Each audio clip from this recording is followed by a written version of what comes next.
Aim right, achieve big at KR Mangalam University. मुझे आप एक बात का जवाब दे दीजिए, वो 65 लाख लोग, उनकी लिस्ट, लोगों की 65 लाख लोगों के नाम अब पब्लिक हो गए या नहीं हो गए? उन्होंने कहा हमने 56 घंटे के अंदर सुप्रीम कोर्ट के ऑर्डर का पालन कर दिया। क्या वो लिस्ट आप लोगों को पहले दी गई थी या नहीं दी गई थी? नहीं दी गई थी। चुनाव आयोग ने हम लोगों को यह आश्वासन दिया था कि हम कारण सहित जिनके भी नाम उड़ाए जाएंगे, एपिक नंबर के साथ, पूर्ण पता के साथ, बूथ के साथ, पंचायतवार हम आपको सूची जारी करेंगे। अब आपने ये कह दिया कि हमें तो लिस्ट ही नहीं मिली, तो फिर मैं कुछ नहीं कह सकता। अब या तो आप झूठ बोल रहे हैं या मुख्य चुनाव आयुक्त ने झूठ बोला, क्योंकि उन्होंने अभी कहा कि हमने सबको लिस्ट दे दी थी।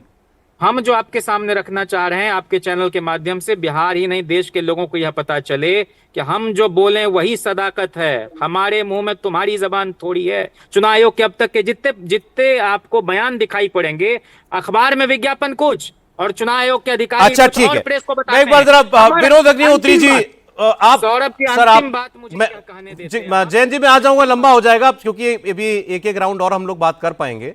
विनोद जी, SIR का भी उत्तर दिया मुख्य चुनाव आयुक्त ने, और राहुल गांधी का नाम लिए बगैर उनके आरोपों पर साफ उनसे माफी मांगने या शपथ पत्र देने के लिए कहा। सवाल यह है, चुनाव आयोग से जो जवाब अपेक्षित थे वो आए या नहीं?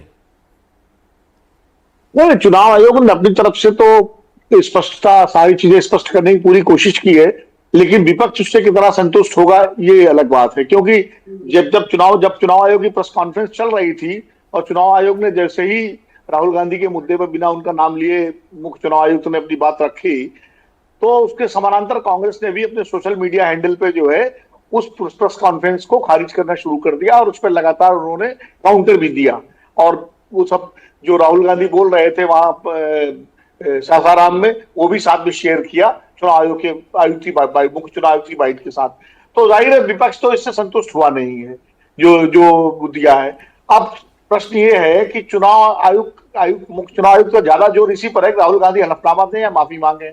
अब मुझे ये नहीं समझ में आता है कि पूर्व मुख्य चुनाव आयुक्त OP रावत साहब ने कहा कि ये नियम लागू ही नहीं होता है राहुल गांधी के आरोपों पर। अब ये जो ज्ञानेश कुमार जी उसी के तहत हलफनामा मांग रहे हैं। अब रावत जी सही बोल रहे हैं या ज्ञानेश कुमार जी सही बोल रहे हैं मुझे नहीं पता, क्योंकि वो भी मुख्य चुनाव आयुक्त रहे हैं और इसी सरकार के अपॉइंटी रहे हैं और ये बीस सरकार के अपॉइंटी हैं। तो एक तो ये अभी तहसीन भाई जो कि वकील हैं उन्होंने भी स्पष्ट किया कि वो हलफनामा जो है दूसरे नियम के तहत मांगा जा रहा है। भाई सवाल ये है कि अगर पब्लिक डोमेन में उन्होंने कोई बात कही है और बाकायदा जो है वीडियो 1.5 घंटे की प्रेस कॉन्फ्रेंस में वीडियो दे करके कही है, तो आप सीधे संज्ञान ले लीजिए। सोता हलफनामा पे जोर क्यों दे रहे हैं? हलफनामा अब राहुल गांधी मुकर थोड़ी सकते हैं अपनी उस बात से, मुकरेंगे तो उनकी पोजीशन खराब होगी। और बिंदुवार जो 5 मुद्दे उन्होंने उठाए उनका जवाब दे दीजिए, उसमें क्या दिक्कत आ रही है? या आप जांच करा लीजिए उसकी, और नहीं तो मैं तो पहले लगातार कहता रहा हूं कि सारे आरोपों की जांच सुप्रीम कोर्ट की कोई कमेटी कर दे, कोई बड़ी हाई पावर कमेटी कोई सरकार बना दे, चुनाव आयोग खुद कर ले। क्योंकि इस तरह से तो ये इसका जवाब देते हुए विनोद जी उन्होंने ये कहा कि मैं 1.5 लाख लोगों को नोटिस थोड़ी जारी कर सकता हूं।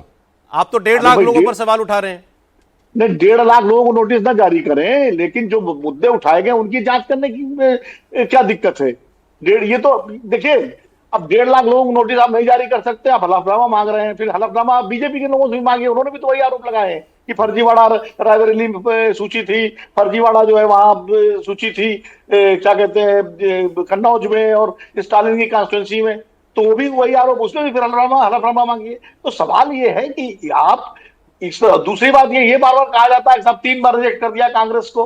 अरे भाई 1952 से लेकर 1977 तक विपक्ष पर लगातार रिजेक्ट हुआ, तो क्या सवाल उठाने बंद कर दिए थे? ठीक है। जब भाजपा की 2 सीटें थी 84 में, तब भी भाजपा ने सवाल उठाए और उठाने चाहिए। ये कोई पैमाना थोड़ी है कि 3 बार रिजेक्ट करते अब सवाल नहीं उठाए। देखिए राहुल गांधी हलफनामा नहीं देंगे और राहुल गांधी संस्था का काम है, सरकार राहुल गांधी ना माफी मांगेंगे ना हलफनामा देंगे, ये तो सभी जानते हैं।